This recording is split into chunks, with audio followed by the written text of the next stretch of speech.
Most people think the key to a good life is chasing more. More money, more fame, more freedom. But one of the wisest men of ancient Greece, Solon, argued the opposite. His motto was simple, sharp, and deeply unpopular. Nothing in excess. At first, it sounds like a killjoy's rule. No excess, no fun. But Solon wasn't preaching boredom. He was warning about collapse. He saw cities fall because leaders wanted too much. He saw fortunes ruined because families wanted too much. He saw reputations destroyed because egos wanted too much. 2,500 years later, modern psychology quietly agrees. From dopamine addiction to burnout, our brains aren't built for constant more. Solon knew it long before the science. So who was this man? And why should we still take his advice seriously today? Chapter 1. Who was Solon? Solon was born in Athens around 630 BCE. He was a man who somehow managed to rewire an entire society with words and laws. At the time, Athens was boiling. The poor were drowning in debt, the rich were hoarding land, and people were selling themselves and even their children into slavery just to survive. Civil war wasn't a possibility, it was a calendar event. And then came Solon. He wasn't rich enough to be part of the ruling elite, but he wasn't poor either. That gave him a strange kind of freedom. He could see both sides. In 594 BCE, he was elected archon, basically the chief official of Athens, and given one impossible job: stop Athens from eating itself alive. What did he do? He canceled debts. He freed slaves. He set limits on land ownership.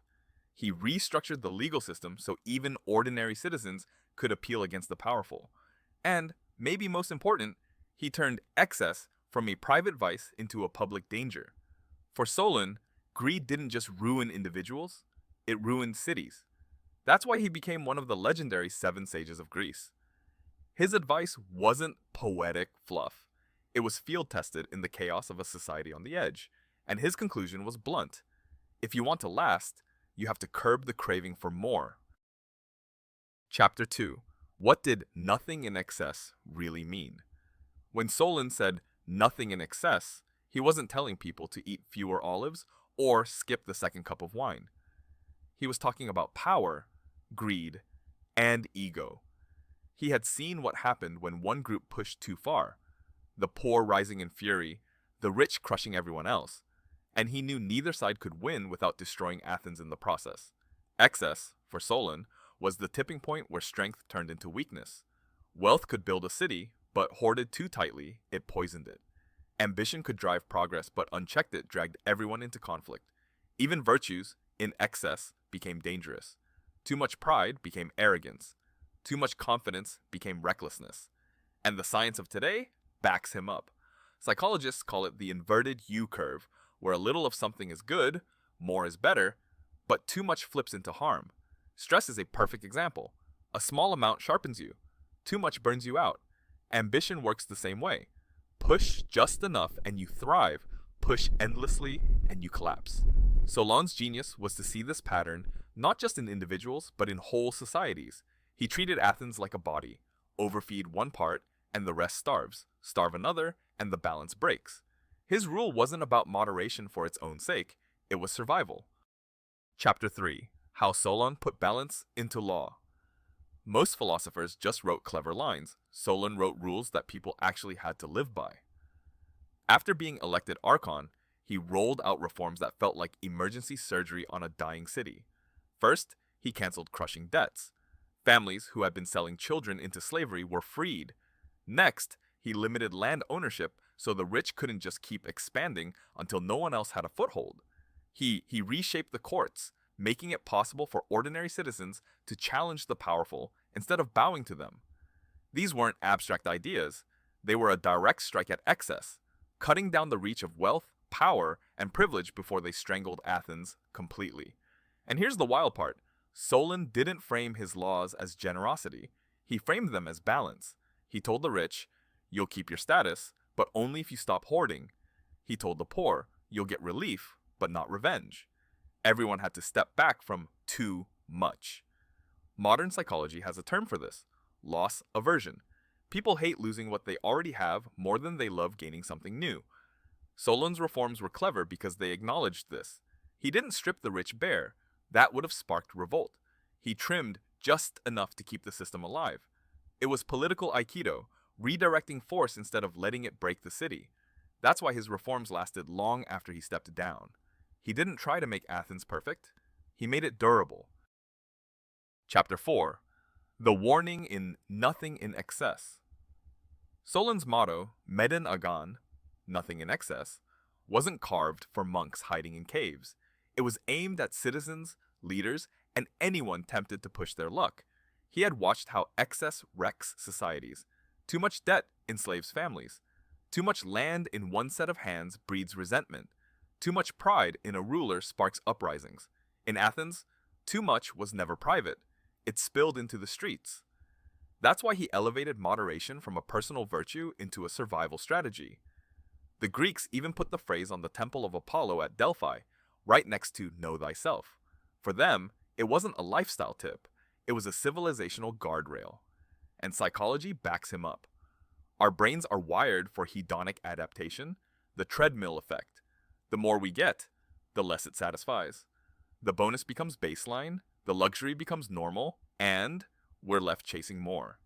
The dopamine spike fades, and the crash pushes us to grab again. Solon saw the same cycle in politics.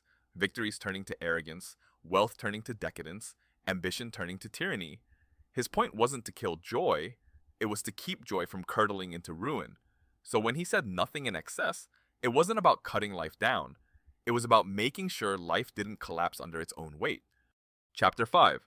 Why his lesson still hits today. If Solon walked into the 21st century, he'd recognize the same trap, just dressed in modern clothes. Too much debt, credit cards and student loans, too much land in too few hands, sky-high housing markets and billionaire landlords, too much pride, leaders tweeting themselves into crises. Our world is built on the myth that more is always better. More productivity, more consumption, more growth at any cost. But the cracks show up everywhere. Burnout in workplaces, addictions engineered by apps, financial bubbles popping like clockwork. Psychologists have a name for this chase, the hedonic treadmill. We sprint after bigger paychecks, faster likes, louder recognition, but the finish line keeps moving. What felt like success yesterday feels normal today, and inadequate tomorrow. It's the same endless loop Solon warned against. And it doesn't just exhaust individuals. It corrodes communities. Think about burnout culture. One person's excess hustle becomes another person's unpaid overtime.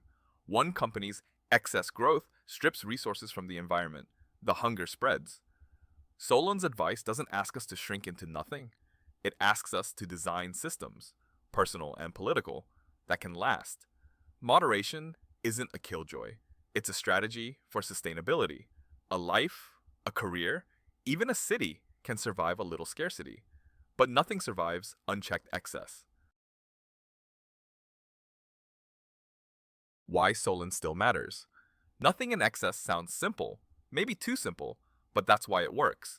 Solon wasn't handing out abstract philosophy to scribble in the margins of a book. He was rewriting the operating system of a city about to collapse. He saw how greed rots trust, how debt chains generations, how unchecked pride pulls down nations. And he left us a rule sturdy enough to survive 2,500 years.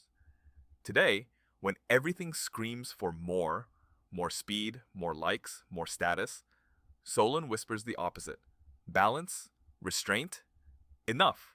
Not because life should be dull, but because without limits, joy burns out, freedom collapses, and civilizations eat themselves alive. So the next time you're tempted to pile on another commitment, another expense, another shortcut, remember the Athenian who saved the city with 3 words. Nothing in excess, not a prison, a path.